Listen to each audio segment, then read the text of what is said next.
Alright, আমার সাথে হচ্ছে অরণি আছে। অরণি বলছে আসসালামু আলাইকুম। ওয়ালাইকুম আসসালাম। আচ্ছা, সবাই দ্রুত একটু ক্লাসে যুক্ত হয়ে যাও। আমি ক্লাসটা একটু শেয়ার করে দেই।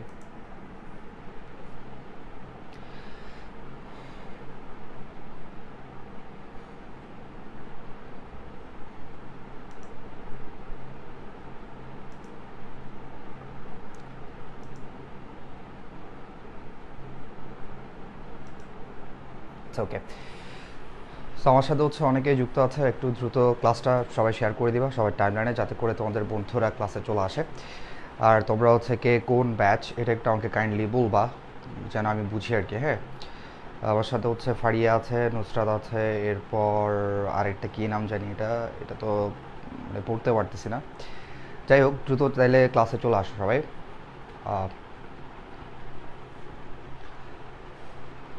আমরা একটু ওয়েট করি যেন সবাই ক্লাসে আসে, ঠিক আছে?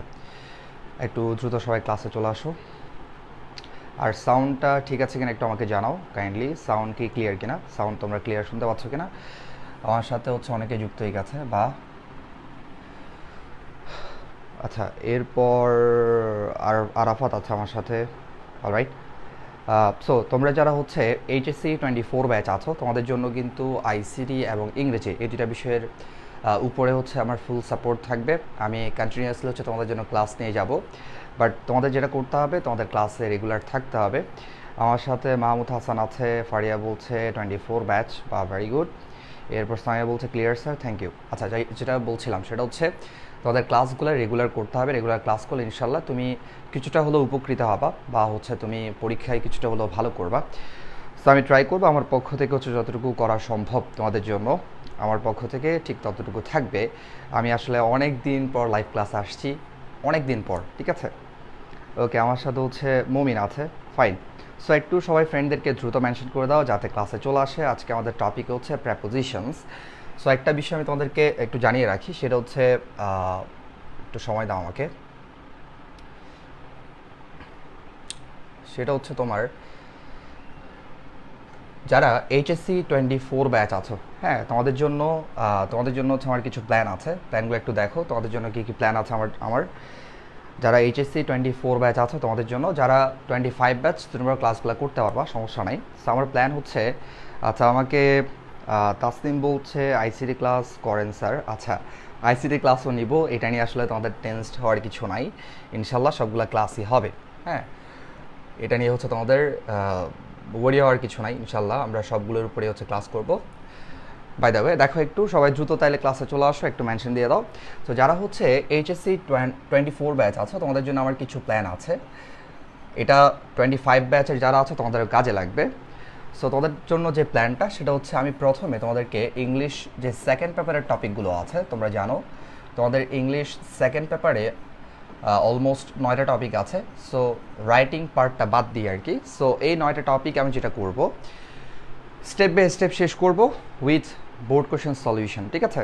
কারণ ইংরেজিতে ভালো করার জন্য তুমি শুধুমাত্র রুলসগুলো পড়লে হবে না।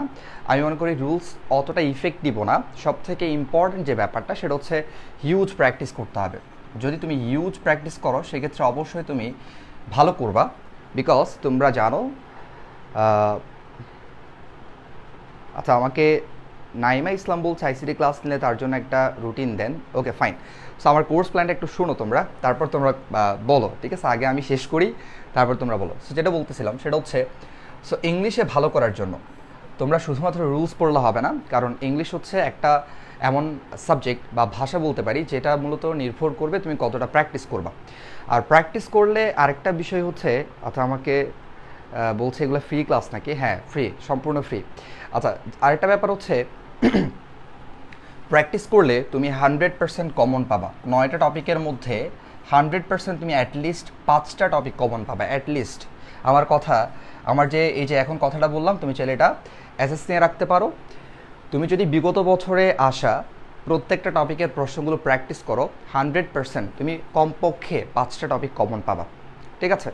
সো এই কারণে প্রথমে আমার প্ল্যান হচ্ছে তোমাদের ইংলিশ সেকেন্ড পেপারের যে 9টা টপিক আছে সবগুলো আমি শেষ করাবো। অত বেশি হচ্ছে আমি রুলস নিয়ে কথা বলবো না, সব থেকে বেশি যেটা করব সেটা হচ্ছে বোর্ড প্রশ্নগুলো প্র্যাকটিস করাবো। আমি পেছন দিক থেকে যাব, মানে 23, 22 এভাবে করে যতগুলো পারা যায় হচ্ছে আমি তোমাদেরকে প্র্যাকটিস করাবো, ঠিক আছে?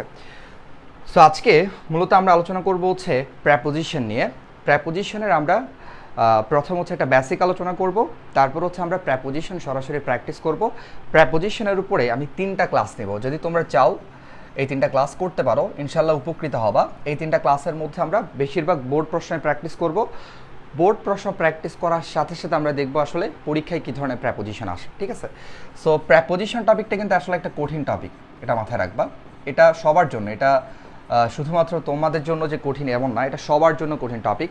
বাট এইচএসসিতে প্র্যাপোজিশনের জন্য তোমার অত মানে কি যে রকেট সায়েন্স টাইপের যে পড়াশোনা করতে হয়, বা আমরা প্র্যাপোজিশন নিয়ে যে যতটা হচ্ছে কি মানে দুশ্চিন্তার মধ্যে থাকি, ওরকম পড়াশোনার দরকার নাই, ঠিক আছে?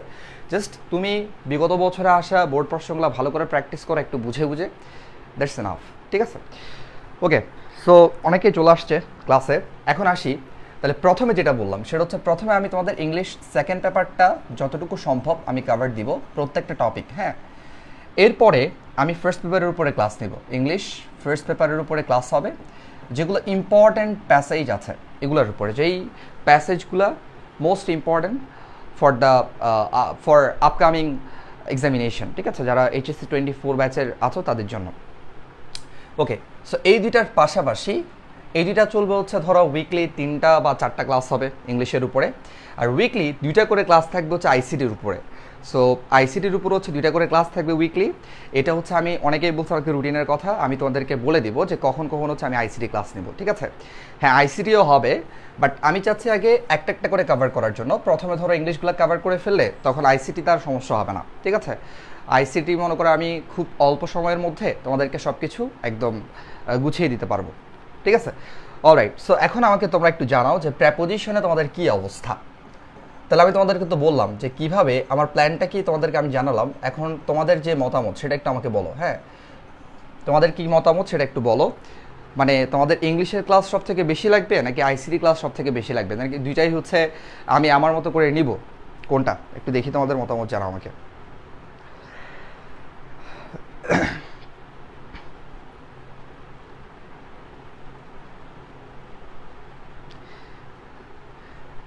আচ্ছা, আমাকে বলছে আমাদের তো সময় নাই, 2 মাসও নাই। আচ্ছা, এটা নিয়ে তোমাদের টেনশন করতে হবে না, কিভাবে শেষ করতে হবে, কিভাবে তুমি ভালো করবা সেটা আমি জানি। 2 মাস না, যদি 1 সপ্তাহ থাকে দ্যাটস এনাফ, হ্যাঁ। কীভাবে তুমি ভালো করবা সে সম্পর্কে আমার আইডিয়া আছে। সো আমি যেমন পড়াবো ঠিক সেভাবে তোমরা ক্লাসগুলো করবা, এবং হচ্ছে যেই ইনস্ট্রাকশনগুলো দিব সেগুলো ফলো করবা, ইনশাল্লাহ ভালো ফলাফল করবা। এটা নিয়ে তোমাদের টেনশন করার দরকার নাই, ঠিক আছে? ইংলিশে আমার ক্লাসগুলো করার পর ইংলিশ এবং আইসিটি এই দুইটা সাবজেক্টে তুমি ইনশাল্লাহ অবশ্যই এ প্লাস পাবা, ইনশাল্লাহ, ঠিক আছে? আমার ক্লাসগুলো যদি কন্টিনিউয়াসলি করো তুমি এ প্লাস পাবে, এইটুকু শিওর থাকো। অলরাইট, ঠিক আছে। তাহলে আজকে আমরা শুরু করি প্র্যাপোজিশন। আমি যেটা বললাম প্র্যাপোজিশনের 3টা ক্লাস হবে আজকে, লেকচার 1। তবে ধৈর্যদের ক্লাসগুলো করতে হবে, এবং আমি যে কথাগুলো তোমাদেরকে বলবো ক্লাসের শেষে সেগুলো হচ্ছে তোমরা বাসায় করবা, ইনশাল্লাহ অবশ্যই ভালো করবা। এবং আইসিটির ক্ষেত্রে এটা নিয়ে তোমাদের টেনশন করতে হবে না, সেটা আমি কীভাবে করবা সেগুলো হচ্ছে আমি তোমাদেরকে বলে দিব, ঠিক আছে? আচ্ছা দেখো, তাইলে আজকে আমাদের লেকচার 1, লেকচার 2, লেকচার 3 এভাবে করে যতগুলো পারা যায় ইম্পর্ট্যান্ট যে প্র্যাপোজিশনগুলো আছে পরীক্ষায় আসার মতো সেগুলো আমি সলভ করাবো, টেনশন করিও না। ওকে, দেখো তাইলে এখন প্র্যাপোজিশন টপিকে মোস্ট অফ দ্য স্টুডেন্টের অনেক সমস্যা, হ্যাঁ অনেক সমস্যা। এর কারণ হচ্ছে আমরা প্র্যাপোজিশনে সব থেকে প্র্যাকটিস কম করি। একটু লিখে নিবা বা একটু তুমি মাথায় রাখবা, সেটা হচ্ছে তোমাদের সেকেন্ড পেপারের মধ্যে কয়েকটা টপিক আছে যেগুলো সব থেকে বেশি ভালো করার জন্য সব থেকে ইফেক্টিভ ওয়ে হচ্ছে প্র্যাকটিস। কী কী সেগুলো? সে টপিকগুলো হচ্ছে প্র্যাপোজিশন, হ্যাঁ, এরপর তোমার কানেক্টর, হ্যাঁ, এরপর হচ্ছে মডিফায়ার, এরপর সিনোনিম অ্যান্টোনিম, হ্যাঁ, synonym and antonym, right? So এই যে টপিকগুলোর কথা আমি তোমাদেরকে বললাম, মাথায় রাখবা। তুমি যত বেশি এগুলো প্র্যাকটিস করবা, এখন কি প্র্যাকটিস করবা? প্র্যাকটিস করার জন্য বিগত বছরের বোর্ড প্রশ্ন হিউজ আছে। তুমি সিম্পলি যেটা করবা, 16 সাল থেকে 23 সাল অবধি যতগুলো কোশ্চেন আছে প্র্যাকটিস করবা, 100% কমন পাবা, একদম শিওর থাকবা 100%। ঠিক আছে, কমন পাবা, কমন তো পাবাই, কমন যদি নাও আসে প্র্যাকটিসের উপর নির্ভর করে অবভিয়াসলি তুমি অ্যান্সার করতে পারবা। ঠিক আছে, সো এই যে 4টা টপিক তুমি দেখতে পাচ্ছ এগুলো কিন্তু কোনো রুলস ফলো করে না।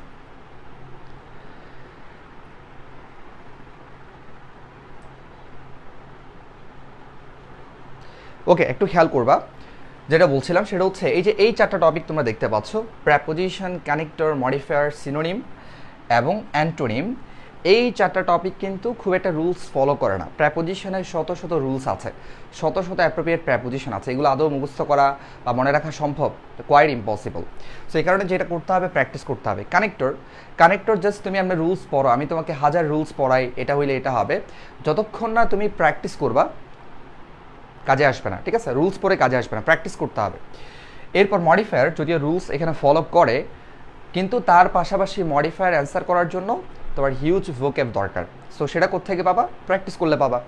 সিনোনিম, অ্যান্টোনিম, এটাও হচ্ছে তোমার কি মানে ভোকেব কতটা স্ট্রং সেটার উপর নির্ভর করবে, প্র্যাকটিস করলে অবশ্যই তুমি ভালো করতে পারবে। সো এই 4টা টপিক প্রচুর প্র্যাকটিস করবা। ঠিক আছে, এরপরটা পরে দেখা যাবে। সো চলো তাহলে শুরু করি আমরা। একটু দেখো তাইলে, আচ্ছা আমার কথা কি ক্লিয়ার তোমাদের কাছে? একটু বলো আমাকে। আমি আসলে লাইভ ক্লাসে আসছি কতদিন পর আমি নিজেও জানি না, বুঝছো।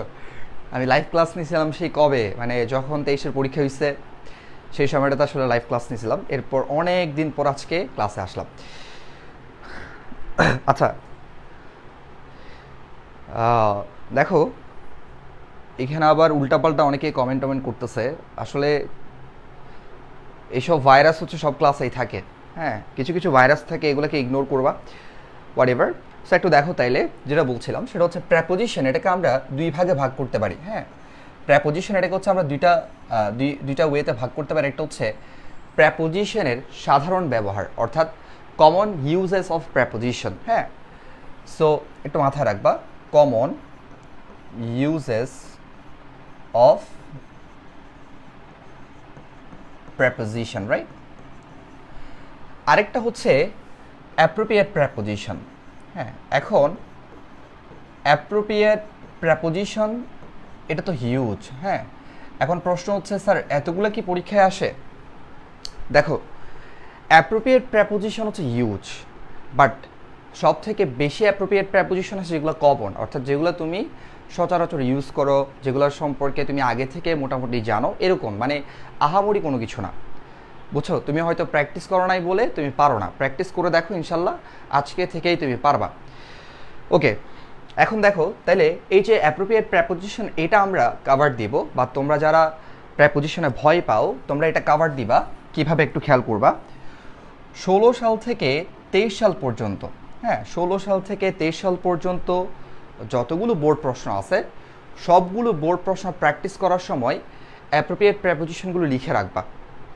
আমার কাছে শিট আছে, আমি দরকার হলে ক্লাসের শেষে আমি শিটটা দিয়ে দিব, বা শিটগুলো তোমরা কালেক্ট করার জন্য একটা কাজ করতে পারো, আমার যে গ্রুপটা আছে সেই গ্রুপে তোমরা থাকতে পারো, সেখানে তোমরা পোস্ট করলে আমি তোমাদেরকে সেটা মানে শিটগুলো হচ্ছে প্রোভাইড করব। ঠিক আছে, সো এই গ্রুপে যুক্ত থাকবা, হুমায়ুন গ্রুপে। একটু খেয়াল রাখবা, তাহলে কি বললাম, অ্যাপ্রোপ্রিয়েট প্রেপোজিশনগুলো আমরা বোর্ড প্রশ্ন প্র্যাকটিসের মাধ্যমে শিখব, বেশি শেখার দরকার নাই, যা পরীক্ষা আসে তাই শিখো। পরবর্তীতে তুমি পিএইচডি করো, অসুবিধা নাই, পরবর্তীতে তুমি প্রেপোজিশন নিয়ে পিএইচডি করে ফেলো, অসুবিধা নাই।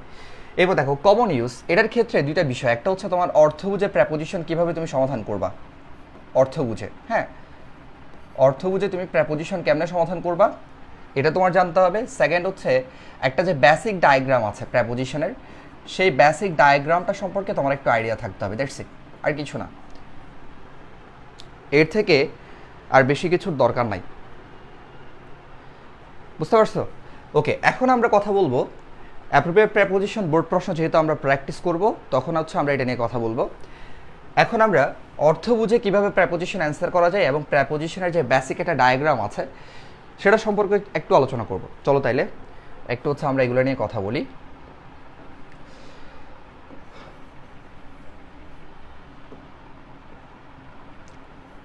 আচ্ছা 24 ব্যাচ কী অবস্থা? তোমরা হচ্ছে পড়াশোনা কম করছো, বুঝছো, তোমাদের অবস্থা খুবই খারাপ, সেটা আমি জানি।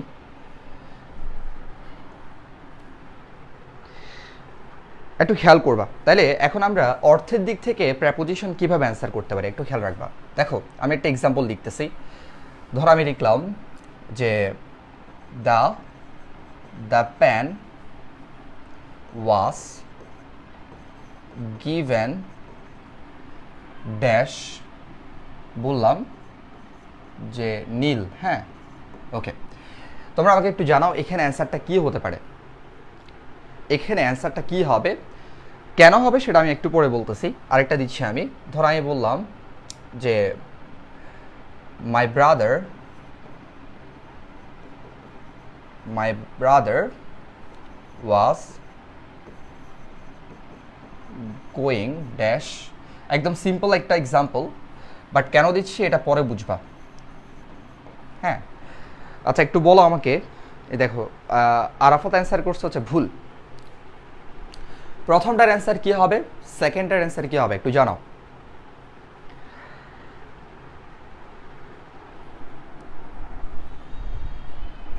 অলরাইট,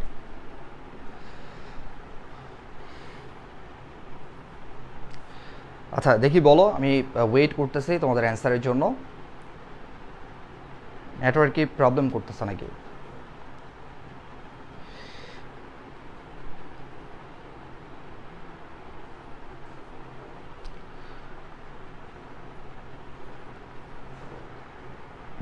ওকে,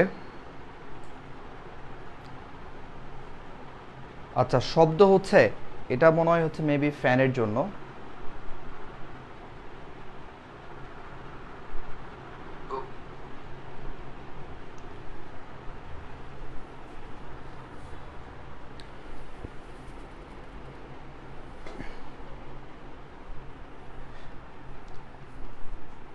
অলরাইট, দুইটাতেই হচ্ছে 2 হবে।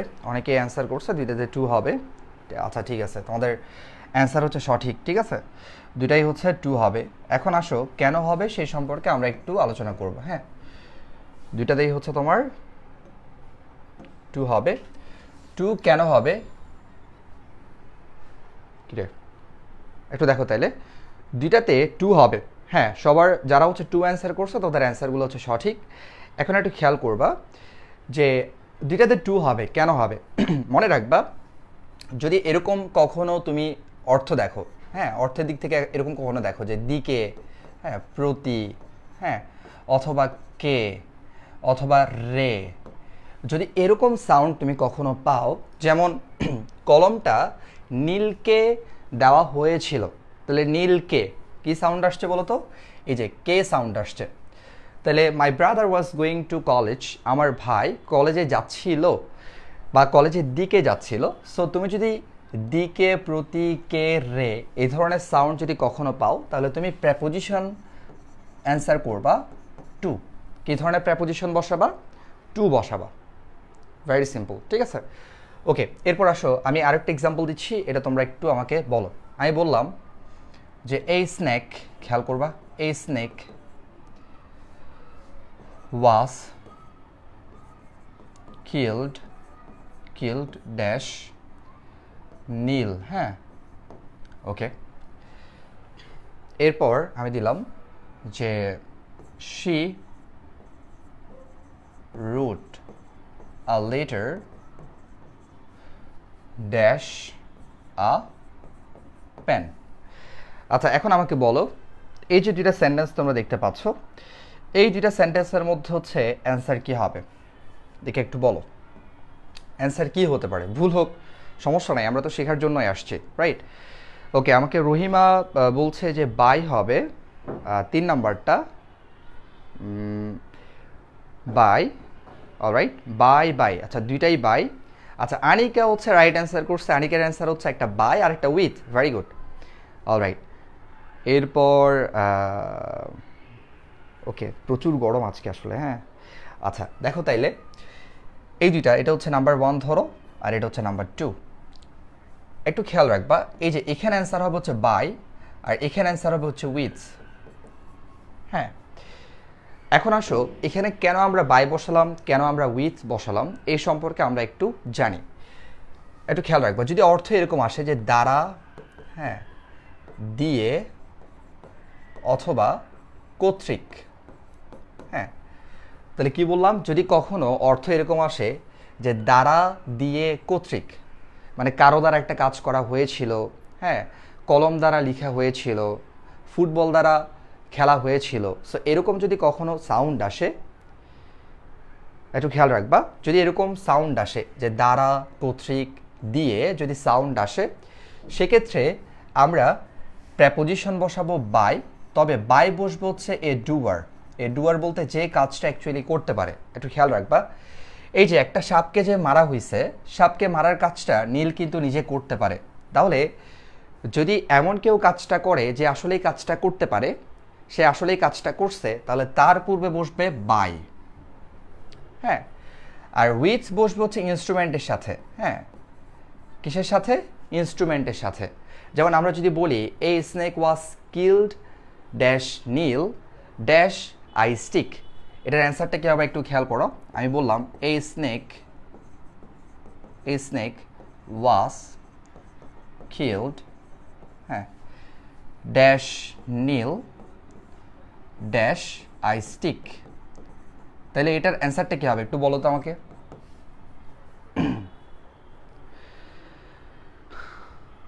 এটার অ্যান্সারটা কী হবে একটু বলো তো আমাকে।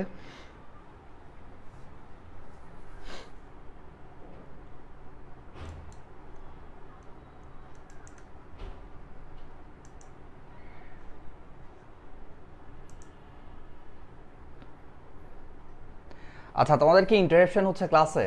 আমার এখানে একটু পরপর হচ্ছে আটকাই যাচ্ছে, আমি বুঝলাম না।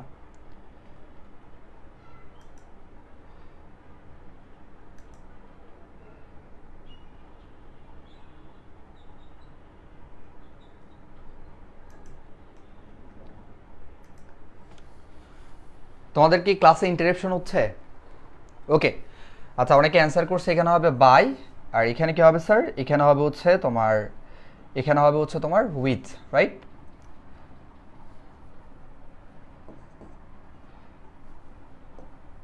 এখানে হচ্ছে অ্যান্সার হবে উইথ, ঠিক আছে? তাহলে আমরা মূলত যেটা বুঝলাম সেটা হচ্ছে, যদি দ্বারা দিয়ে কর্তৃক এমনটা বুঝাই, সেক্ষেত্রে আমরা যে কাজটা করব সেটা হচ্ছে তোমার, যে কাজটা করবে তার জন্য আমরা বসাবো বাই, আর যদি কাজটা কোনো ইনস্ট্রুমেন্ট দিয়ে করা হয়, ইনস্ট্রুমেন্টের ক্ষেত্রে আমরা বসাবো উইথ, ঠিক আছে? ইনস্ট্রুমেন্টের ক্ষেত্রে হচ্ছে আমরা কি বসাবো? উইথ। আশা করি পারবা। এরপরে আসো, এরপর তাহলে এই দুটা বিষয় আমাদের কাছে ক্লিয়ার, এই কনসেপ্টগুলো ক্লিয়ার। এরপর একটু দেখো, যদি কখনো জন্য অর্থ আসে তাহলে আমরা কি লিখবো বলো তো? যদি কখনো জন্য অর্থ আসে, হ্যাঁ, যেমন আমি একটা এক্সাম্পল দিচ্ছি তোমাদেরকে, এটা অ্যান্সার করো। আমি বললাম যে I was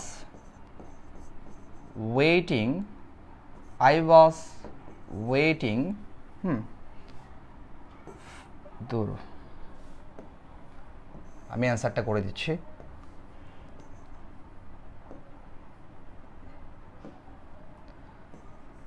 I was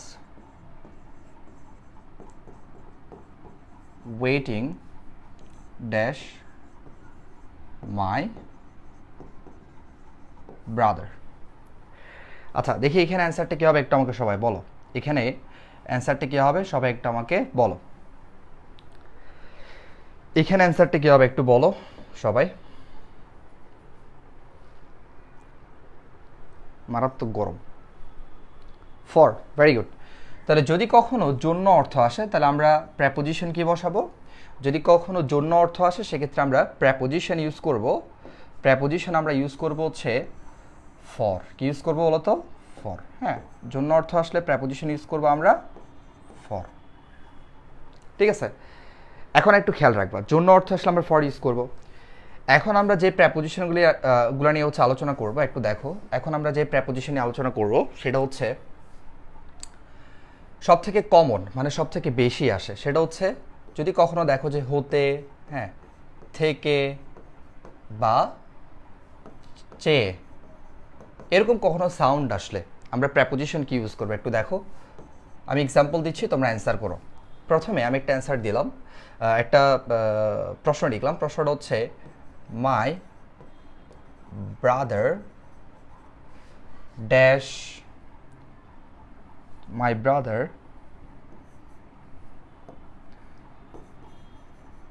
came dash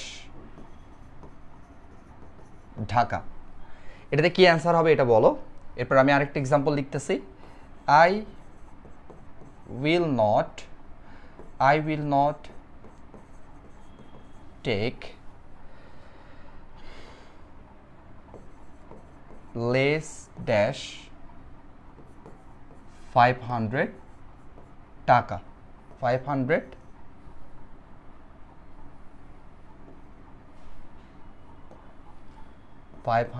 টাকা। আচ্ছা, ভেরি গুড। বাহ বাহ বাহ, তোমরা তো অনেক চালু নিকলা, বুঝছো। তাহলে এখানে অ্যান্সারটা হচ্ছে কি ফ্রম। পরেরটাতে কি অ্যান্সার হবে বলো তো? দেন। বাহ, মারহাবা, তোমরা তো পারো দেখি। ওকে, তাহলে যদি আমরা কখনো দেখি হতে, থেকে অথবা চেয়ে এ ধরনের সাউন্ড কখনো আসলে আমরা কি বসাবো? আমরা বসাবো হচ্ছে ফ্রম, এবং আমরা বসাতে পারি হচ্ছে দেন। আচ্ছা, এখানে একটা বিষয় আমরা ছোটো করে একটু জেনে নেই, সেটা হচ্ছে then can also be a conjunction. বুঝতে পারছো? দেন কিন্তু এই জায়গাটাতে প্রেপোজিশন, আবার দেন কিন্তু কনজাংশন আকারেও বসতে পারে। সেক্ষেত্রে মনে রাখবা, সেক্ষেত্রে দেনের পরে এই যে THAN, দেনের পরে সাবজেক্টিভ ফর্ম থাকবে। কি থাকবে sir? Subjective form. Subjective form, হ্যাঁ। যেমন আমরা যদি বলি একটা উদাহরণস্বরূপ আমি বললাম যে he is better than I. একটু খেয়াল রাখো তো, এখানে একটু খেয়াল করো, এই যে এখানে যে আমি লিখলাম সাবজেক্টিভ ফর্ম, একটু খেয়াল রাখবে এখানে দেনের পরে কি আছে? আই। আই কি সাবজেক্টিভ নাকি অবজেক্টিভ? ডেফিনেটলি আই হচ্ছে একটা সাবজেক্টিভ ফর্ম। সো যদি দেনের পরে সাবজেক্টিভ ফর্ম থাকে, নিঃসন্দেহে তুমি বলবা এখানে দেন হচ্ছে একটা কনজাংশন। দেন কিন্তু এখানে কিসের কাজ করতেছে? কনজাংশন, ঠিক আছে। আসলে মূলত সেন্টেন্সটা এমন হওয়ার কথা ছিল, he is better than I am. বুঝতে পারছো? সো এখানে এই যে এই ভার্বটাকে তখন মানে উল্লেখ করা হয় না, এটা তখন বসানো হয় না, যে সাবজেক্টিভ ফর্ম, এই যে সাবজেক্টটাকে তখন মেনশন করা হয়। বুঝছো?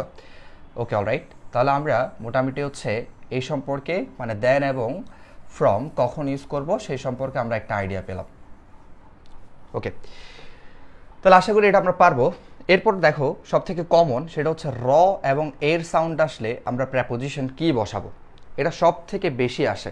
আমরা যখন প্রশ্ন সমাধান করব তখন দেখবা এই যে এটা থেকে প্রচুর প্রশ্ন আসে, সাউন্ডটা এরকম সব থেকে বেশি আসে ট্রান্সলেশনের ক্ষেত্রে। একটা এক্সাম্পল দিচ্ছি, আমি বললাম যে দ্য বুক, আচ্ছা ধরো আমি কি বলতে পারি example,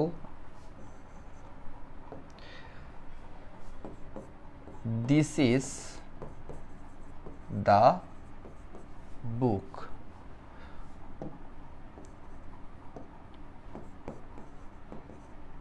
this is the book dash my sister. আচ্ছা, এখানে অ্যান্সারটা কি হবে একটু বলো? অফ। আচ্ছা, আমি লিখার আগে হচ্ছে অ্যান্সার করে দিচ্ছে, এত ফাস্ট বলা পান। আমি তো ভাবছিলাম হচ্ছে তোমরা পড়োই নাই। হ্যাঁ, আচ্ছা, অফ। অফ কেন হলো?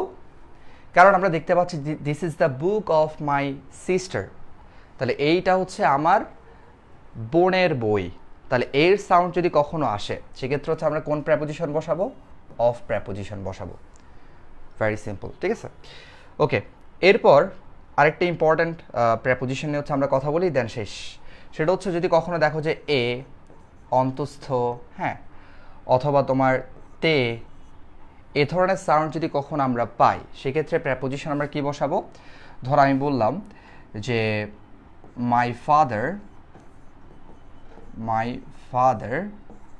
লিভস ড্যাশ, বললাম ঢাকা।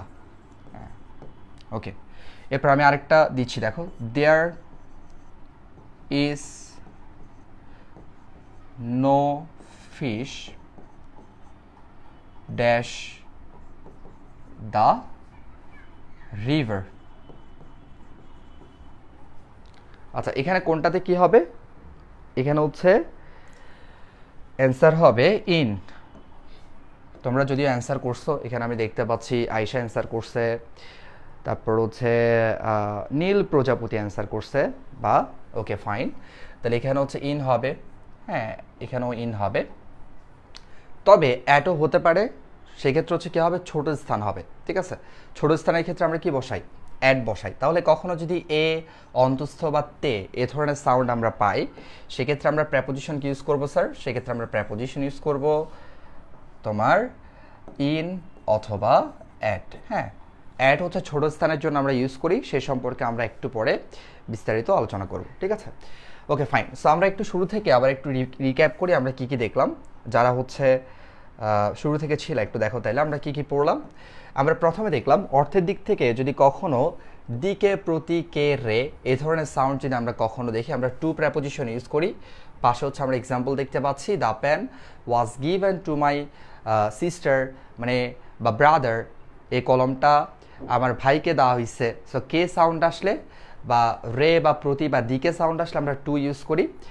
এরপর যদি কোনো একটা কাজ দ্বারা, দিয়ে, কর্তৃক, মানে কোনো একটা কাজ কারো দ্বারা করা হয়েছে বা কাউকে দিয়ে করা হয়েছে, ঠিক আছে। সো এক্ষেত্রে হচ্ছে আমরা কি বসাই, এক্ষেত্রে হচ্ছে আমরা বাই এবং উইথ। তবে বাই বসবো হচ্ছে যিনি কাজটা করছে তার সাথে, আর যদি ইনস্ট্রুমেন্ট থাকে তার আগে হচ্ছে উইথ বসবে। একটা সিম্পল উদাহরণ হচ্ছে, যেমন আমি বললাম a snake was killed by Rahim with a stick. হ্যাঁ, ওকে। এরপর যদি কখনো জন্য সাউন্ড আসে, সেক্ষেত্রে আমরা কি লিখবো, আমরা হচ্ছে ফর এই প্রেপোজিশনটা ইউজ করব।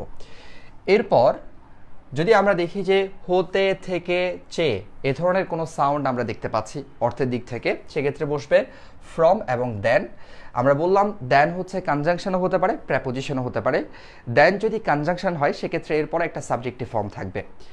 ওকে, এরপর যদি এর, র এবং এর সাউন্ড আসলে আমরা অফ বসাই, আর এ অন্তস্থতে মানে সে হচ্ছে ঢাকাতে বসবাস করে, সে চিটাগংয়ে বসবাস করে, হ্যাঁ, বা কোনো স্মল একটা প্লেসে সে বসবাস করে। মনে করেন আমি বললাম আই লিভ অ্যাট মোহাম্মদপুর, আমি মোহাম্মদপুরে হচ্ছে বসবাস করি, ঠিক আছে। সো ছোট স্থান হলে অ্যাট হয়। সো যদি এরকম সাউন্ড আসে, সেক্ষেত্রে হচ্ছে আমরা কি বসাবো, এই যে ইন এবং অ্যাড প্রেপোজিশনটা ইউজ করব, ঠিক আছে। সো এগুলো হচ্ছে মূলত আমাদের বেসিক কিছু বিষয়, এগুলো আমরা ছোটোবেলা থেকেই জানি, তারপরে তোমাদেরকে একটু রিমাইন্ডার দিলাম, জাস্ট এইটুকু, এর থেকে আর বেশি না, ঠিক আছে। ওকে, এখন চলো আমরা একটু বোর্ড প্রশ্ন সমাধানের দিকে যাই। সেক্ষেত্রে আমাদের কাছে বিষয়গুলো আরও মেবি সহজ মনে হবে, ঠিক আছে। একটু চলো আমরা বোর্ড প্রশ্নগুলো প্র্যাকটিস করি, তাহলে আমাদের কাছে বিষয়গুলো আরও একটু সহজ মনে হবে।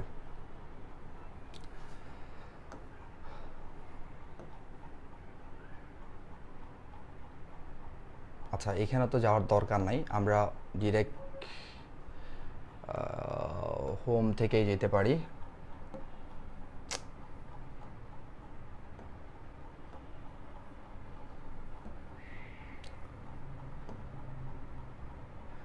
প্রেপোজিশন, রাইট, এটা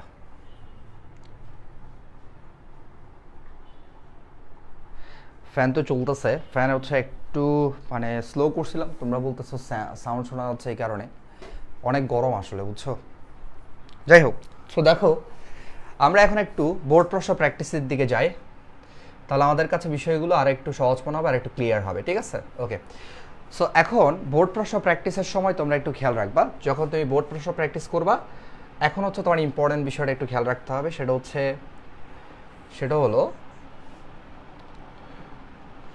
হচ্ছে অ্যাপ্রোপ্রিয়েট প্রেপোজিশনগুলো মার্ক করবা।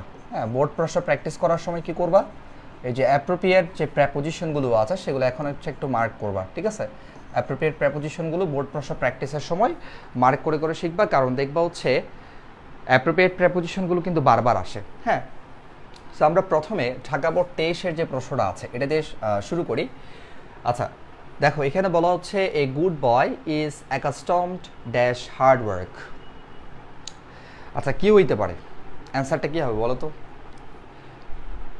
একটা বিষয় হচ্ছে তোমরা যারা ঢাকার আসো, আচ্ছা এখানে ঢাকার কারা কারা আসো, মানে ঢাকা বোর্ড, হ্যাঁ, ঢাকা বোর্ডের পোলাপানের এত শান্তি, সেটা হচ্ছে ওরা যখন পরীক্ষা দেয় তখন বুঝে। ঢাকা বোর্ডে সব থেকে বেশি অ্যাপ্রোপ্রিয়েট প্রেপোজিশন আছে। হ্যাঁ, মানে বিগত বছরের প্রশ্ন যেগুলো তোমার কি আসছে, এই যদি প্রেপোজিশনগুলো তুমি একটু ভালো করে দেখো, দেখবা যে ঢাকা বোর্ডের যতগুলো প্রশ্ন আসছে সবগুলোতেই সব থেকে বেশি অ্যাপ্রোপ্রিয়েট প্রেপোজিশন এবং সব থেকে কমন অ্যাপ্রোপ্রিয়েট প্রেপোজিশন, একদম সহজ কোশ্চেন হয়। ওকে, টু, ভেরি গুড, হ্যাঁ টু। আচ্ছা, সো এটা হচ্ছে একটা অ্যাপ্রোপ্রিয়েট প্রেপোজিশন অভ্যস্ত বোঝাতে। আমরা কোনো কিছুর সাথে অভ্যস্ত বোঝাতে ইউজ টু এবং এই যে অ্যাকাস্টম টু, এটা হচ্ছে অ্যাপ্রোপ্রিয়েট প্রেপোজিশন এবং একই ধরনের একই অর্থের আরও একটা অ্যাপ্রোপ্রিয়েট প্রেপোজিশন হচ্ছে ইউজ টু। তাহলে a good boy is accustom two hard work, একজন ভালো ছেলে সবসময় পরিশ্রমের সাথে বা পরিশ্রমী কাজের সাথে অভ্যস্ত। ঠিক আছে, অলরাইট। এরপর দেখো, হি is not addicted dash any bed thing, মানে সে হচ্ছে তোমার কোনো খারাপ কোনো কিছুর সাথে, হ্যাঁ, এডিক্টেড মানে হচ্ছে কি আসক্ত, সে খারাপ কোনো জিনিসের সাথে হচ্ছে আসক্ত নয়। তাহলে এখানে কী হবে, একটু মেনশন করে বইলো, কারণ হচ্ছে তোমার এখানে কোনটা অ্যান্সার করতেছো আমি জানি না, এখানে শুরুতে অনেকগুলাই হচ্ছে তোমার টু অ্যান্সার হবে। সো এই কারণ হচ্ছে একটা মেনশন করে বলবা যে এ নাম্বারটা টু বা সি নাম্বারটা টু, বুঝতে পারছো? ওকে, বিও টু, রাইট, হ্যাঁ বিও টু, এটা একটা অ্যাপ্রোপ্রিয়েট প্রেপোজিশন। এডিক্টেড টু মানে কোনো কিছুর সাথে আসক্ত, এডিক্টেড টু, ওকে, সে হচ্ছে কোনো খারাপ জিনিসের সাথে আসক্ত নয়। অলরাইট, এরপর দেখো, হি is not averse dash any hard work. আচ্ছা, এভার্স এটার মানে হচ্ছে, একটু খেয়াল রাখবা, এভার্স এটার মানে হচ্ছে প্রতিপক্ষ, প্রতিপক্ষ, ঠিক আছে, কি বললাম, প্রতিপক্ষ, হ্যাঁ। তাহলে অ্যান্সার কি হবে, 3 নাম্বারটা টু হবে। আচ্ছা, তোমরা তো জানো দেখি। আচ্ছা, এটার অর্থটা কি, অর্থ হচ্ছে he is not averse to, এটাও কিন্তু appropriate preposition. Averse to, averse to একটা হচ্ছে অ্যাপ্রোপ্রিয়েট প্রেপোজিশন, মনে রাখবা, যার অর্থ হচ্ছে প্রতিপক্ষ মনে করা, প্রতিপক্ষ মনে করা, রাইট। তাহলে he is not averse to any hard work, সে হচ্ছে কোনো ধরনের পরিশ্রমিক কাজকে প্রতিপক্ষ মনে করে না, মানে সে যে কোনো ধরনের পরিশ্রমিক কাজকে সে কখনো তার প্রতিপক্ষ মনে করে না, ঠিক আছে, অলরাইট। এরপর বলো, হি clings dash his determination. C নাম্বারটা কী হবে, আমরা এ বললাম টু, বি বললাম টু, এরপর আমরা তোমার সি নাম্বারও অ্যান্সার করলাম এভার্স টু, এরপর ডি নাম্বারটা কি অ্যান্সার হবে বলো তো? আচ্ছা, ডি নাম্বারও টু, আচ্ছা ডি নাম্বারও টু। আচ্ছা, ক্লিংস টু মানে হচ্ছে কি স্যার বলো তো? ক্লিংস টু হচ্ছে লেগে থাকা, এটাও কিন্তু একটা অ্যাপ্রোপ্রিয়েট প্রেপোজিশন, কোনো কিছুর সাথে লেগে থাকা। তাহলে হি ক্লিংস টু হিজ ডিটারমিনেশন, তার যে সংকল্প বা তার যেই একটা প্ল্যান, সেই প্ল্যানের সাথে সে সবসময় কি থাকে, লেগে থাকে, হ্যাঁ, উইথ না, 4 নাম্বারটা টু। ওকে, তাহলে আমরা শুরুতে 4টা প্রেপোজিশন পড়লাম, 4টা মানে এ থেকে শুরু করে ডি পর্যন্ত সবগুলি হচ্ছে অ্যাপ্রোপ্রিয়েট প্রেপোজিশন। এই জন্য এটাকে বলা হয় ঢাকা বোর্ড। ঢাকা বোর্ডে হচ্ছে প্রেপোজিশন আসা মানে অ্যাপ্রোপ্রিয়েট প্রেপোজিশন আসবে এবং সব থেকে কমন যেই অ্যাপ্রোপ্রিয়েট হয় তখন এদের অর্থ হবে যেহেতু। ওকে, তাহলে ই নাম্বারটা কি অ্যান্সার হবে বলো তো? ই নাম্বারও to, very good, E number হচ্ছে টু। তাহলে ইউজ টু একটু আগে বললাম, ইউজ টু এবং অ্যাকাস্টম টু একই অর্থ, অভ্যস্ত, কোনো কিছুর সাথে অভ্যস্ত, রাইট। তাহলে সিন্স যেহেতু he is use to hard work, সে পরিশ্রমের সাথে অভ্যস্ত, he is not doubtful dash his success. আচ্ছা, 5 নাম্বার কী হবে, এই যে দেখো, মানে ওই যে ছাগলের 3 নাম্বার বাচ্চা আছে না, সো 2টা বাচ্চা যখন হচ্ছে তোমার কি মানে খাওয়া দাওয়া শেষ করে, 3 নাম্বার বাচ্চা কিন্তু না খেয়েও লাফায়, বুঝছো? সো অনেকেই টু অ্যান্সার করতে করতে সবগুলোই টু লিখতেছে, একদম মানে এখানে নন স্টপ টু লিখতেছে। দেখি এফ নাম্বারটা কী হবে, অ্যান্সার করো। এফ নাম্বারটা কী হবে, doubtful about, very good, doubtful, doubtful about, এখানে অ্যান্সার হবে অ্যাবাউট, হ্যাঁ। আচ্ছা, এখানে অ্যান্সার হবে কি স্যার, অ্যাবাউট। অর্থাৎ এখানে বলা হচ্ছে যেহেতু সে পরিশ্রমী কাজের সাথে অভ্যস্ত, he is not doubtful about his success, সে হচ্ছে তার সফলতা নিয়ে কখনো কি নয় মানে সন্দেহ পোষণ করে না, সে হচ্ছে তার সফলতা নিয়ে কখনো হচ্ছে কি মানে তার কোনো সন্দেহ নাই। আচ্ছা, ওয়েট ফর আ ওয়াইল, আমার একটু ডাক আসছে, ওয়েট এ সেকেন্ড, হ্যাঁ।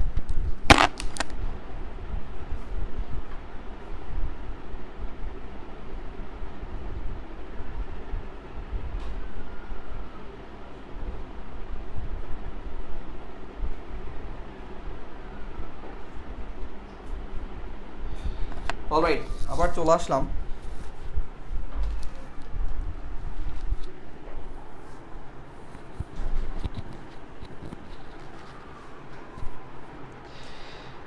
আচ্ছা তাহলে কি বললাম, কোনটা বললাম, এই যে অ্যাবাউট, ডাউটফুল অ্যাবাউট মানে সে হচ্ছে তার সাকসেস নিয়ে কখনো সন্দেহ পোষণ করে না। এরপর বলো he is very much conscious, এটা একটা অ্যাপ্রোপ্রিয়েট প্রেপোজিশন। কনসাস মানে হচ্ছে আমরা কি জানি, সচেতন। কনসাস, হ্যাঁ,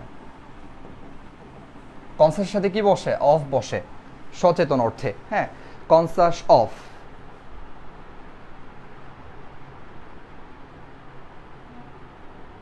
আচ্ছা অর্থ ছাড়া করতে পারবো না, অর্থ বুঝি না কিছু। আচ্ছা অর্থ ছাড়া তো স্যার প্রেপোজিশন অ্যান্সার করা সম্ভব না, হ্যাঁ, অর্থ অবশ্যই বুঝতে হবে, মানে ইংরেজি পারার জন্য অর্থ মাস্ট, হ্যাঁ। অর্থ যদি তুমি না পারো তাহলে তো তুমি ইংরেজির কোনো টপিকে হচ্ছে অ্যান্সার করতে পারবা না। অর্থ এখন থেকে হচ্ছে বোঝার জন্য ট্রাই করতে হবে, ঠিক আছে। ওকে, তাহলে যেটা বললাম সেটা হচ্ছে কি conscious of, right, conscious of his duties. এখানে বলা হচ্ছে he is very much conscious of his duties, তার যে দায়িত্ব আছে সেই দায়িত্ব সম্পর্কে সে খুবই সচেতন, হ্যাঁ। এরপর খেয়াল করবা হি is not boastful dash his talents, এটাও কিন্তু একটা অ্যাপ্রোপ্রিয়েট প্রেপোজিশন, এটাও কিন্তু একটা অ্যাপ্রোপ্রিয়েট প্রেপোজিশন। কি হবে স্যার, এইচ নাম্বার অ্যাবাউট হবে, নো, এইচ নাম্বার অ্যাবাউট হবে না, এইচ নাম্বার হবে হচ্ছে অফ। আচ্ছা মাথায় রাখবা বোস্টফুল অফ, এই যে বোস্টফুল অফ, হ্যাঁ, অর্থ হচ্ছে অহংকার, অর্থ কি, অহংকার, মানে অহংকারী আর কি। এখানে লিখি আমি অহংকারী, হ্যাঁ, মানে বলা হচ্ছে he is not boastful of his talents, তার যে মেধা সে মেধা নিয়ে সে কখনো হচ্ছে কি করে না, অহংকার করে না, ঠিক আছে। ওকে, এরপর দেখি আই নাম্বারটা বলো, আই নাম্বারটা অ্যান্সার কি হবে, হি বিহেভস ওয়েল, এটা কিন্তু জেনারেল প্রেপোজিশন, অর্থাৎ সাধারণ যে প্রেপোজিশনের ব্যবহার সেটা। কি হবে এখানে, হি বিহেভস ওয়েল।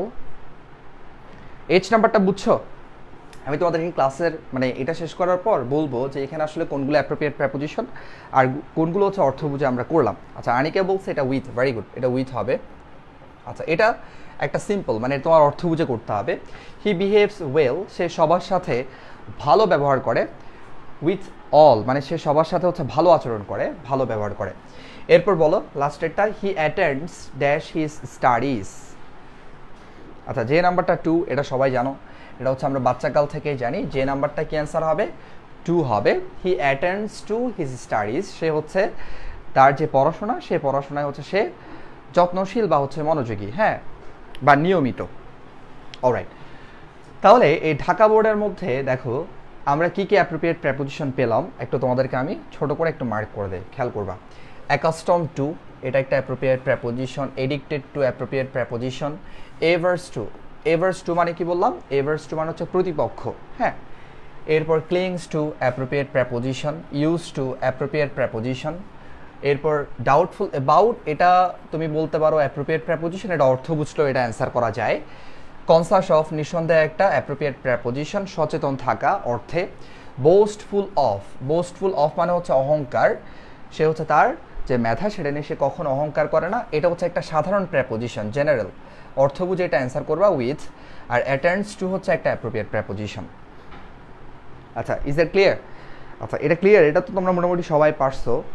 এখন দেখো এইটা, এই যে কুমিল্লা বোর্ড, এটা সবাই 3 স্টার দিয়ে রাখবা, এটা সবাই 3 স্টার দিবা, এটা যে কোনো বোর্ডে আসবে, এটা শিওর থাকো, এটা হচ্ছে যে কোনো বোর্ডে আসবে, একটু খেয়াল রাখবা, 3 স্টার দিবা, এটা কোনো না কোনো বোর্ডে এই কোশ্চেনটা অবশ্যই আসবে।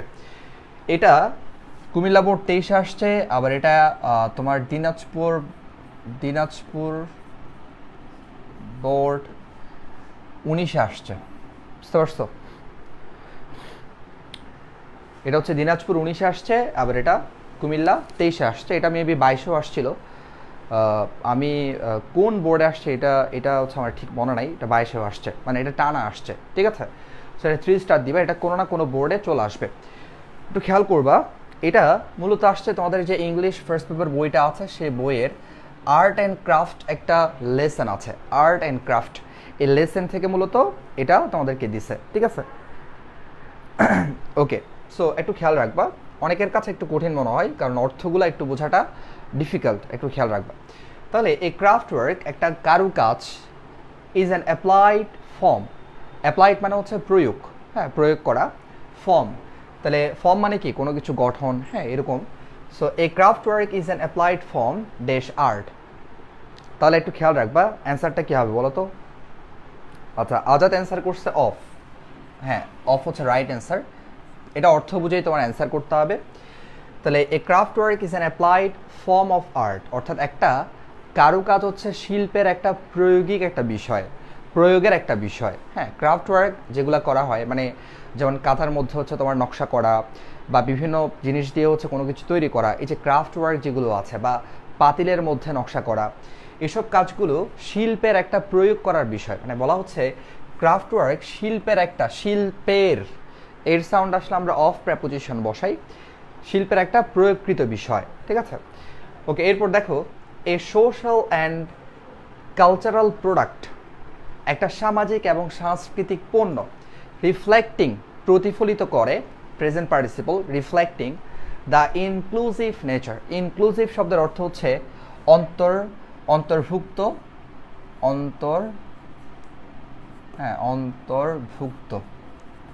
অন্তর্ভুক্তমূলক বলতে পারো, অন্তর্ভুক্তমূলক। ইনক্লুসিভ শব্দের অর্থ কি? অন্তর্ভুক্তমূলক। ঠিক আছে, তাহলে a social and cultural product reflecting the inclusive nature dash folk imagination, মানে লোক তোমার কি কল্পনার, মানে যারা গ্রামীণ মানুষ আছে তাদের যে চিন্তা, তাদের যে কল্পনা সেটার। তাহলে কী হবে? বি নাম্বার হচ্ছে অফ হবে। কীভাবে বুঝলাম আমরা? এটার অর্থ হচ্ছে যে একটা সামাজিক এবং সাংস্কৃতিক যে পণ্যগুলো আছে সেগুলো লোককল্পনার যে অন্তর্ভুক্ত প্রকৃতি আছে সেটাকে প্রতিফলিত করে।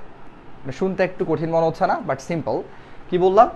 একটা সামাজিক এবং সাংস্কৃতিক পণ্য লোককল্পনার যে তোমার কি অন্তর্ভুক্তমূলক যে প্রকৃতি সেটাকে কি করে? সেটাকে প্রতিফলিত করে। ওকে, সো এর সাউন্ডের জন্য আমরা এখানে কি বসালাম? এই যে র বা এর সাউন্ড আসলে যে আমরা একটু আগে পড়লাম অফ হবে, এই জন্য হচ্ছে আমরা এখানে অফ বসালাম। এরপর খেয়াল করো, এ ক্রাফট ওয়ার্ক একটা কারুকাজ which usually doesn't bear the signature of its maker, অর্থাৎ একটা কারুকাজ সাধারণত এটা যিনি বানায় বা বানান তার কিন্তু কোনো স্বাক্ষর বহন করে না, বা কে এটা বানাইছে সেটা সম্পর্কে আমাদের কোনো আইডিয়া থাকে না। ওকে, এরপর রিটেইন মানে হচ্ছে ধরে রাখা বা বজায় রাখা। রিটেইন মানে হচ্ছে ধরে রাখা বা বজায় রাখা। ঠিক আছে, রিটেইনস আ পার্সোনাল টাচ, কিন্তু সেখানে কি থাকে? সেখানে হচ্ছে একজন মানুষের স্পর্শ, ব্যক্তিগত স্পর্শ সেখানে থাকে। আমরা বলতে পারি সেটা একজন মানুষের ব্যক্তিগত স্পর্শকে ধরে রাখে বা বজায় রাখে। এক কথায় এইসব জিনিস হচ্ছে এটা কে বানাইছে তার সম্পর্কে কোনো সিগনেচার রাখে না, বাট সেটা যিনি মানে এই হস্তশিল্প বা যে কোনো কিছু বা ক্রাফট ওয়ার্ক যারা করেন, যিনি সেটা বানান তার কিন্তু সেখানে একটা ব্যক্তিগত স্পর্শ থাকে। এই জিনিসটাকে এখানে বুঝাইছে। When we look dash a 30-year old nakshi kantha, কী হবে অ্যান্সার বলো তো? এটা ভেরি সিম্পল, এটা সবাই পারবা। সি নাম্বার কী হবে? অ্যাট, তাকানো অর্থে। Look at, very good, look at, right. হ্যাঁ, তাহলে ওয়েন যখন we look at a 30-year old নকশিকাতা, যখন হচ্ছে আমরা একটা 30 বছরের নকশিকাতার দিকে তাকাই, 30 বছর পুরনো একটা নকশিকাতার দিকে তাকাই, উই উন্ডার কী হবে?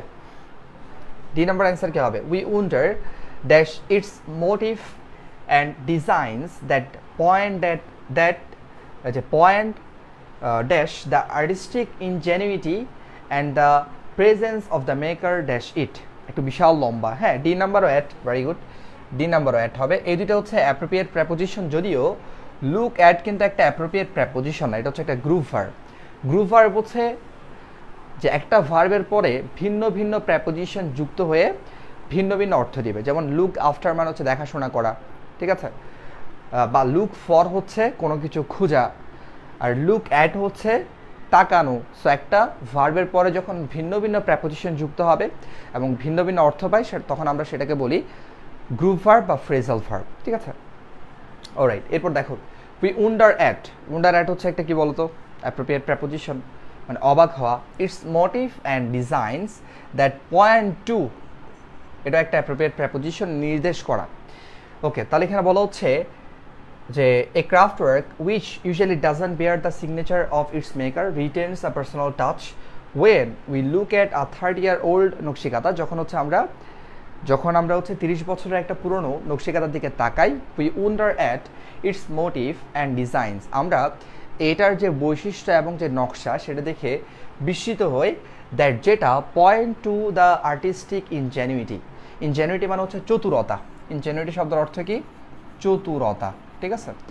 যেটা হচ্ছে কি করে, যেটা শিল্পের বা শৈল্পিক যিনি এটা বানান, হ্যাঁ, তার চতুরতাকে হচ্ছে নির্দেশ করে। And the presence of the maker, এবং যেই জিনিসটা হচ্ছে যিনি বানান তার উপস্থিতি, ইন ইট সেখানে থাকে। এখানে ইনও অ্যান্সার করা যাবে, অফও অ্যান্সার করা যাবে, দুটাই কিন্তু এখানে অ্যান্সার করা যাবে, ঠিক আছে? ওকে, এখানে অফও কিন্তু অ্যান্সার করা যাবে, নো প্রবলেম।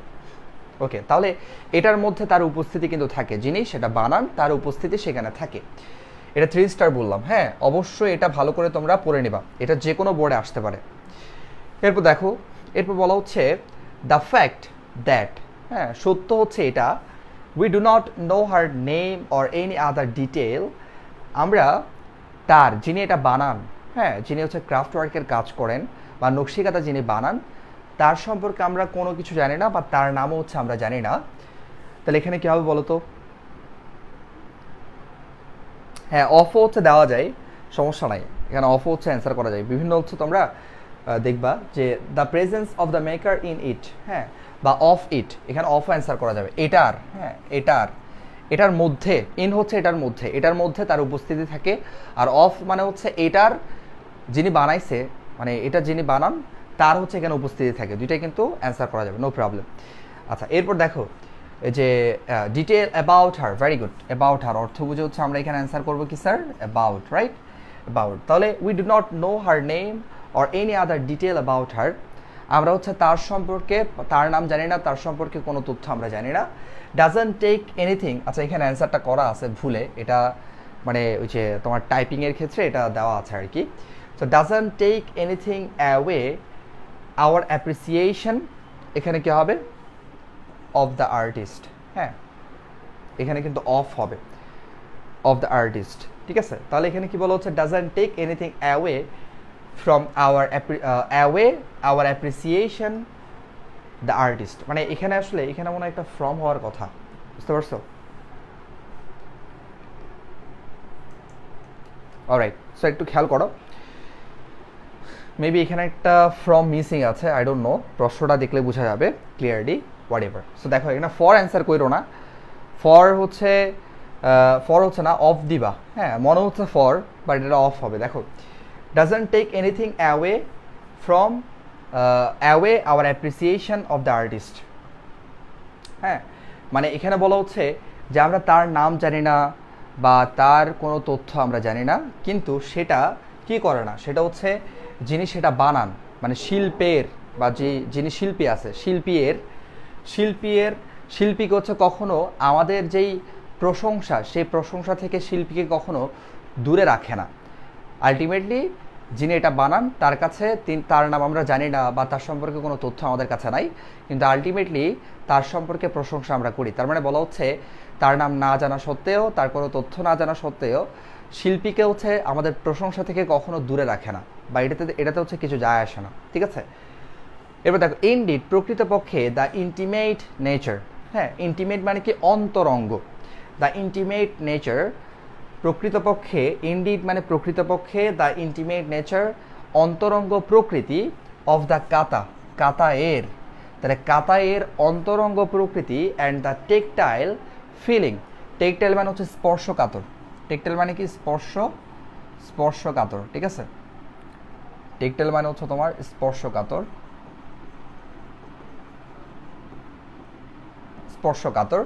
টেকটাইল ফিলিং, স্পর্শকাতর অনুভূতি। টেকটাইল মানে কি বললাম? স্পর্শকাতর অনুভূতি। ইট জেনারেটস এনিমেট মানে হচ্ছে প্রাণবন্ত বা জীবন্ত, রাইট? এনিমেট মানে হচ্ছে তোমার কি? জীবন্ত, রাইট? জীবন্ত। ওকে, তাহলে খেয়াল করো, feeling, it generates animate the work and make it very inviting মানে হচ্ছে তোমার মানে আকর্ষণীয় বা আমন্ত্রণমূলক। তাহলে এখানে বলা হচ্ছে কি, ইনডিড, প্রকৃতপক্ষে, the intimate nature of the কাতারের যে অন্তরঙ্গ প্রকৃতি অ্যান্ড দ্য টেকটাইল ফিলিং, এবং এটার যে স্পর্শকাতর অনুভূতি, ইট জেনারেটস এনিমেট, এটাকে হচ্ছে প্রাণবন্ত করে তোলে বা হচ্ছে জীবন্ত করে তোলে, এই কাজটাকে প্রাণবন্ত বা জীবন্ত করে তোলে, এবং মেক ইট ভেরি ইনভাইটিং, এবং এটা হচ্ছে কি অনেক আকর্ষণীয় হয়ে যায় বা অনেক আমন্ত্রণপূর্ণ বা আমন্ত্রণমূলক হয়ে যায়। ওকে, ফর হবে না স্যার, এখানে হচ্ছে আমরা বসাবো তোমার কি কোথায়, এই যে অফ বসাবো, অফ, হ্যাঁ, বইয়ে যেমনটা আছে। অলরাইট, সো আশা করি পারবা, একটু খেয়াল একটু বাসায় প্র্যাকটিস করলে পারবা, এটা আসলে কঠিন কিছু না, বাট এটা মাথায় রাখবে, এটা হচ্ছে খুবই ইম্পর্টেন্ট। এই বুঝছো তোমরা এটা?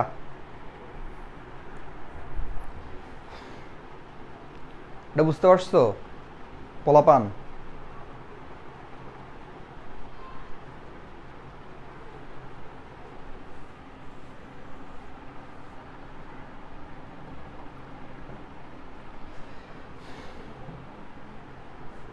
ওকে, দেখো এখন আমরা রাজশাহী বোর্ড 23-এর প্রশ্নটা একটু যাই। দেখো প্রশ্নগুলো হচ্ছে ভেরি সিম্পল, এটা প্র্যাপোজিশনে হচ্ছে এত আহামরি টেনশন করার কোনো দরকার নাই, জাস্ট তুমি বাসায় একটু কন্টিনিউয়াসলি প্র্যাকটিস করো, দেখবা প্র্যাপোজিশন তোমার কাছে খুবই সহজ মনে হবে, ঠিক আছে? এত আহামরি কোনো কিছু নাই এখানে, একদম যে রকেট সায়েন্স টাইপের কোনো কিছু, হ্যাঁ এরকম কোনো কিছু না, জাস্ট প্র্যাকটিস করলে হয়ে যাবে। দেখো তাহলে, বাট কিন্তু at last god took pity, আচ্ছা পিটি অন মাথায় রাখবে, এটা হচ্ছে একটা অ্যাপ্রোপ্রিয়েট প্র্যাপোজিশন। পিটি অন এটার অর্থ হচ্ছে করুণা করা, হ্যাঁ, পিটি অন অর্থ হচ্ছে কি করুণা করা বা করুণা, করুণা বলতে পারি আমরা। সো এখানে বলা হচ্ছে but at last god took PT on him, হ্যাঁ, অবশেষে হচ্ছে সৃষ্টিকর্তা তার উপর কি করেছিল, করুণা করেছিল। ওয়ান ডে দ্য সেলার, একদিন নাবিক, ওয়াজ ওয়াচিং, তিনি দেখতে পাচ্ছিলেন, দ্য ওয়াটার স্নেকস, মানে পানিতে থাকা যে হচ্ছে তোমার কি সাপগুলো আছে সুইমিং, সেগুলো হচ্ছে সাঁতার কাটতেছিল, ড্যাশ দ্য শিপ, তাহলে কি হবে এখানে বলো তো অ্যান্সার? আচ্ছা এখানে অ্যান্সার হবে হচ্ছে অ্যারাউন্ড, চারপাশ অর্থে, এটা কিন্তু অর্থ বুঝে অ্যান্সার করতে হবে। সো ওয়ান ডে, একদিন, the sailor was watching the water snakes, sailor হচ্ছে ওয়াটার স্নেক দেখতেছিল যেগুলো সুইমিং সাঁতার কাটতেছিল, অ্যারাউন্ড দ্য শিপ, যে শিপের চারপাশে। সো চারপাশ অর্থের জন্য আমরা কি করব, অ্যারাউন্ড ইউজ করব, চারপাশ, মাথায় রাখবা চারপাশ সাউন্ড কখনো আসলেই আমরা ইউজ করব অ্যারাউন্ড, চারপাশে।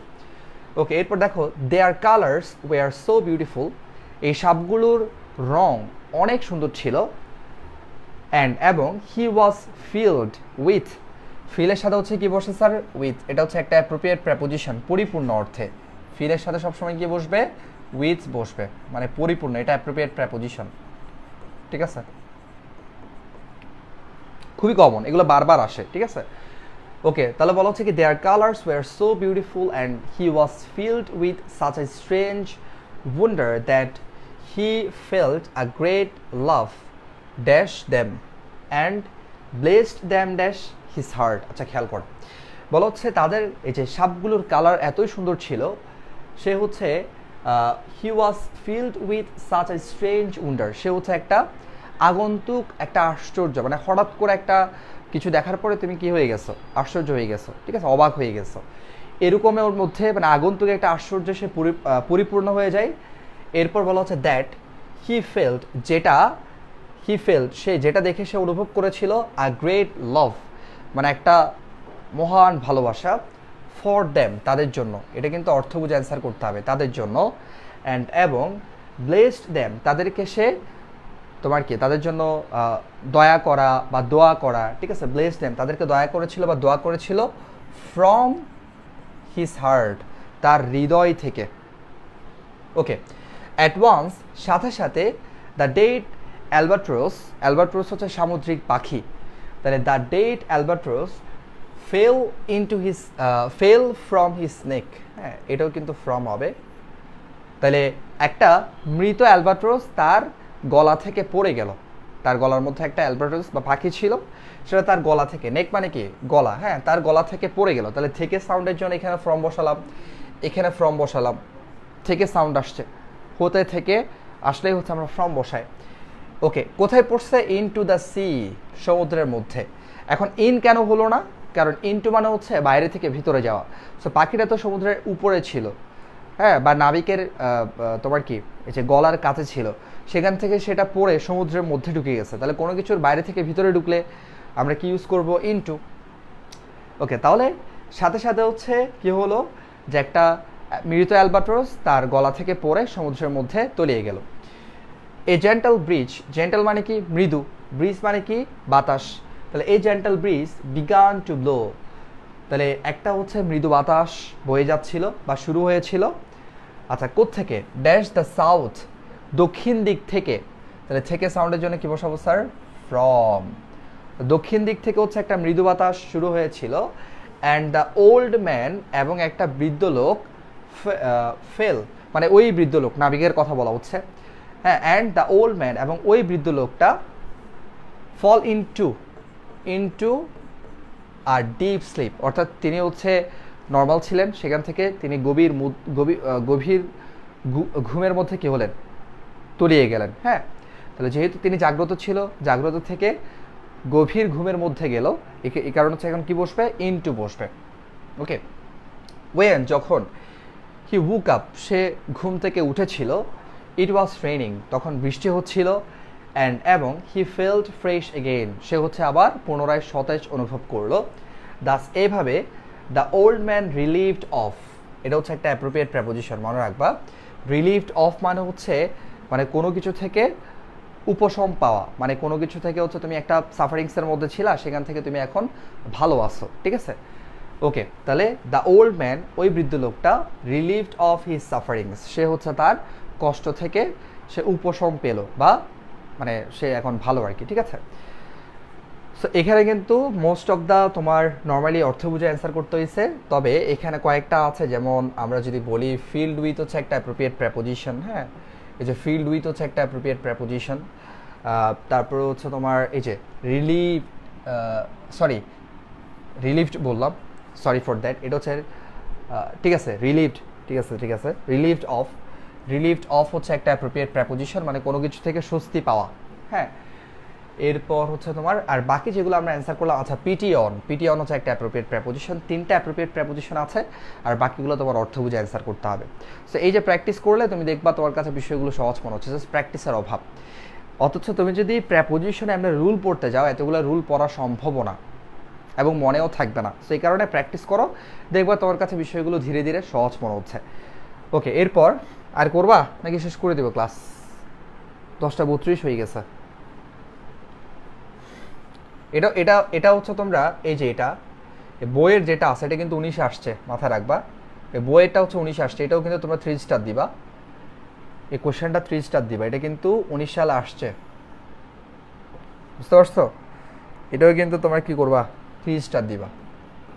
আমি যেগুলো বলতেছি এগুলো হচ্ছে দাগায় রাখবা, পরীক্ষায় এগুলো আসতে পারে। আচ্ছা, ওকে, আর করবা?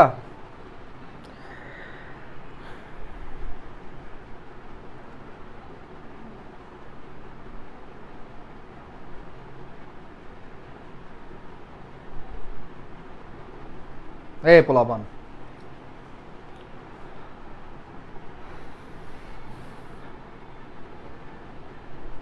ওকে, টায়ার্ড হয়ে গেছে।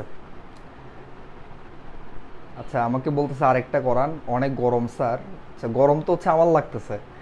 আচ্ছা, আরেকটা করি আমরা, এটা করার পর হচ্ছে আমরা আজকে ক্লোজ করব। এর পরের ক্লাসে আমরা 3টা লেকচার যেহেতু বলছি, আমরা পরের ক্লাসে হচ্ছে 23 এবং 22-এর অনেকগুলো করব, বুঝতে পারছো?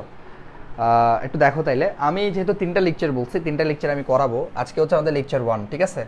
সো তোমরা থাকো না থাকো, আমি 3টা লেকচারই করাবো, থাকলে উপকৃত হবা। আজকে লেকচার 1, বাসায় আজকে আমি যা পড়াইছি সবগুলো আবার বাসায় রিভিশন দিবা, কথা বুঝতে পারছো? অর্থ বুঝে বুঝে সমাধান করার চেষ্টা করবা। আমরা লেকচার 2 যখন আমাদের হবে, তখন আমরা সেখানে বাকি যে 23-এর কোশ্চেন আছে সেগুলো পড়বো, এর সাথে আবার 22-এরগুলো অলমোস্ট পড়ে ফেলবো। এরপর হচ্ছে আমরা এর আগেরগুলা, একদম লাস্ট লেকচার হচ্ছে এর আগেরগুলো পড়বো আর কি, কন্টিনিউয়াসলি আমাদের টানা ক্লাস হবে। ওকে, একটু দেখো তাইলে। এখন এটা একটু 3 স্টার দিবে, এটা ইম্পর্ট্যান্ট আছে। Books are really our best friends, বই হচ্ছে আসলে আমাদের প্রকৃত বন্ধু। As we can rely on them, হ্যাঁ, rely on them when we are bored, upset, depressed, lonely or annoyed. মানে এখানে বলা হচ্ছে বই আসলে আমাদের প্রকৃত বন্ধু যখন আমরা আসলে তোমার কি আপসেট থাকি বা বোর্ড থাকি, হ্যাঁ, বিরক্ত বা ডিপ্রেসড, হতাশাগ্রস্ত, অথবা লোনলি একা থাকি, অথবা হচ্ছে বিরক্ত অ্যানয়েড বিরক্ত, তখন হচ্ছে আমরা কার উপর নির্ভর করতে পারি? আমরা বইয়ের উপর নির্ভর করতে পারি। রিলাই অন মানে হচ্ছে কোনো কিছুর উপর নির্ভর করা, এটা হচ্ছে লাইক তোমার ডিপেন্ড অন, একই, হ্যাঁ, অ্যাপ্রোপ্রিয়েট প্রেপোজিশন, এটাও কিন্তু appropriate preposition, rely on. Alright, এরপর খেয়াল করো, they share dash us information and knowledge whenever we need. তাহলে বলা হচ্ছে যখনই আমাদের প্রয়োজন হয়, বইগুলো, দে বলতে বইগুলোকে বোঝাচ্ছে, বইগুলো হচ্ছে আমাদেরকে ইনফরমেশন এবং জ্ঞান শেয়ার করে, হ্যাঁ। তাহলে এখানে কী হবে? উইথ, এটাও একটা অ্যাপ্রোপ্রিয়েট প্রেপোজিশন, মাথায় রাখবা। শেয়ার উইথ হচ্ছে কি স্যার?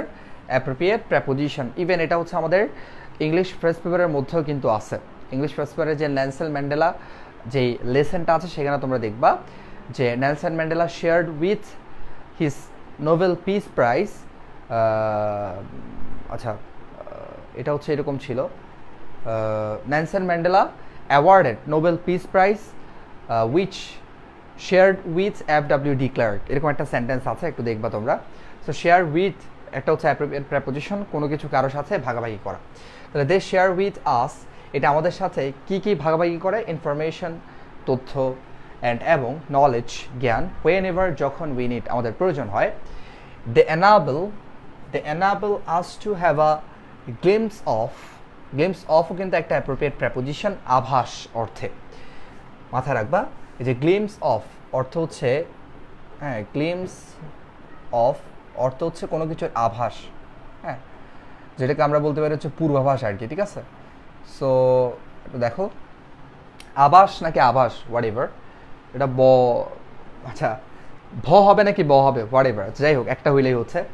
তাহলে এখানে বলা হচ্ছে কি, they enable us to have a glimpse of cultures, traditions, arts, history, geography, health, psychology, and many other subjects and aspects of life. Aspect শব্দের অর্থ হচ্ছে দৃষ্টিভঙ্গি, aspect শব্দের অর্থ কি?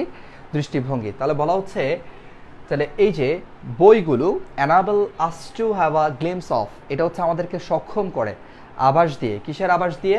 কালচার, সংস্কৃতি, ট্রেডিশন, একই কথা, ঐতিহ্য, আর্টস, শিল্প, হিস্ট্রি, ইতিহাস, জিওগ্রাফি, ভূতাত্ত্বিক যে বিষয়গুলো আছে, হেলথ, স্বাস্থ্য, এবং সাইকোলজি, যে মনস্তাত্ত্বিক যে বিষয়গুলো আছে, অ্যান্ড মেনি আদার সাবজেক্টস, এবং অন্যান্য যে বিষয়গুলো আছে, এবং স্পেক্ট অফ লাইফ, জীবনের যেই তোমার কি দৃষ্টিভঙ্গি, সেগুলো। তাহলে বই হচ্ছে এইসব বিষয় দিয়ে আমাদেরকে, এইসব বিষয়ের আভাস দিয়ে আমাদেরকে কী করে?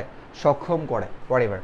এবার দেখো, গুড বুকস অলওয়েজ গাইড আস, ভালো বইগুলো সবসময় আমাদেরকে কী করে? মানে পথ দেখায়, টু দ্য রাইট পাথ, সঠিক পথের দিকে হচ্ছে আমাদেরকে সবসময় কি পরিচালনা করে, ইন লাইফ, জীবনে, ঠিক আছে। তাহলে কি বললাম? এটা জাস্ট নর্মাল, এর আগে আমরা যা করলাম সবগুলাই কিন্তু appropriate preposition, rely on, share with, এরপর গ্লিমস অফ, সবগুলো অ্যাপ্রোপ্রিয়েট প্রেপোজিশন, বাট এটা হচ্ছে টু। সো গুড বুকস, ভালো বইগুলো, অলওয়েজ, সবসময়, guide us to the right path, সঠিক পথের দিকে হচ্ছে আমাদেরকে পরিচালনা করে, ইন লাইফ, জীবনে।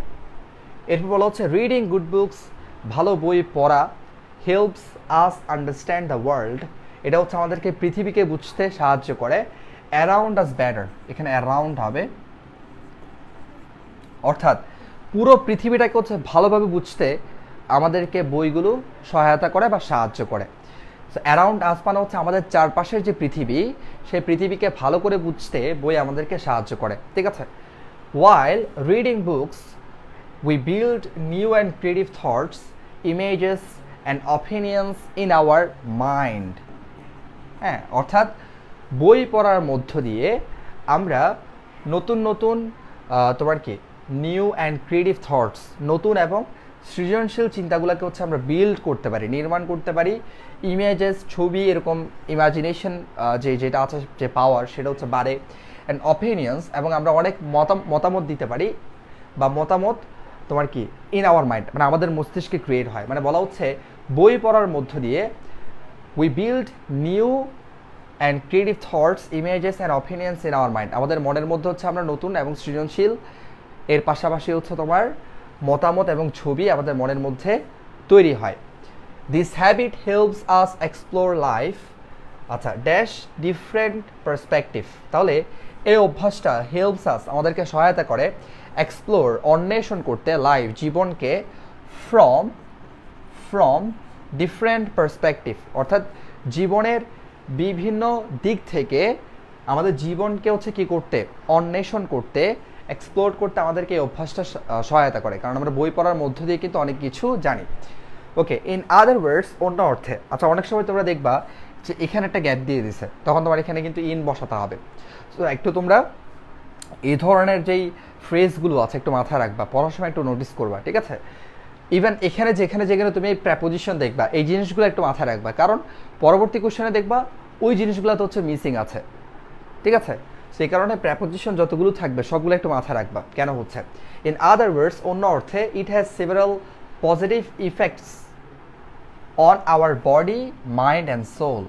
হ্যাঁ, তাহলে এখানে বলা হচ্ছে অন্য অর্থে যদি আমরা বলি ইট হ্যাজ সেভারাল পজিটিভ ইফেক্টস, এটার অনেকগুলো বা ভিন্ন ভিন্ন হচ্ছে ইতিবাচক প্রভাব ফেলে কোথায়, আমাদের শরীরের উপরে, মনের উপরে এবং আত্মার উপরে, ঠিক আছে?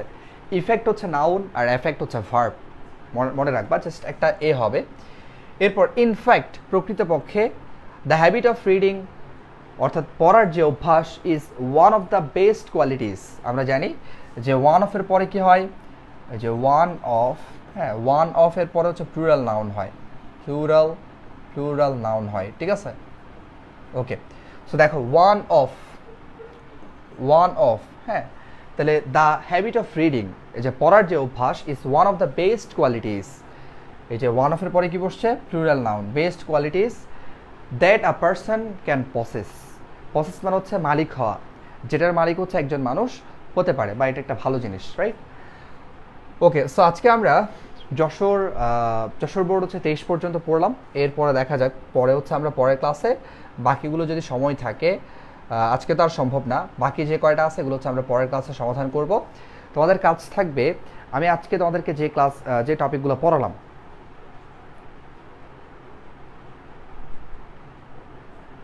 বলছে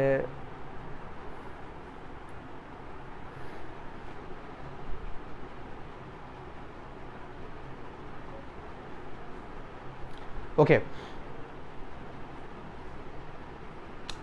আচ্ছা যেটা বলছিলাম সেটা হচ্ছে স্যার আমাদের হচ্ছে আজকে আমরা যা পড়লাম মোটামুটি হচ্ছে তোমাদের কাজ থাকবে এইটুকু পর্যন্ত বাসায় তোমরা প্র্যাকটিস করবা, ঠিক আছে? আমি যা পড়ালাম এইটুকু পর্যন্ত প্র্যাকটিস করবা। আমাদের লেকচার 2-তে আমরা অন্যান্য যেগুলো থাকবে সেগুলো হচ্ছে আমরা প্র্যাকটিস করব, অর্থাৎ আমাদের 23-এর যে অন্যান্য প্রশ্নগুলো আছে সেগুলো প্র্যাকটিস করব। এর পাশাপাশি আমরা তোমার 22 সালের কয়েকটা প্রশ্ন সমাধান করব। আমরা অ্যাটলিস্ট হচ্ছে 19 সাল পর্যন্ত কভার দেওয়ার ট্রাই করব, কারণ 19 সাল থেকে হচ্ছে প্রচুর প্রশ্ন আসবে, ঠিক আছে? সো আজকে এইটুকু থাক, তাহলে পরের ক্লাস হচ্ছে আবারও দেখা হবে কালকে, আগামীকাল হচ্ছে আবার ক্লাস থাকবে। ক্লাসের সময় আমি তোমাদেরকে পোস্ট করে জানিয়ে দিব। দেখা হবে পরের ক্লাসে। আল্লাহ হাফেজ, টেক কেয়ার।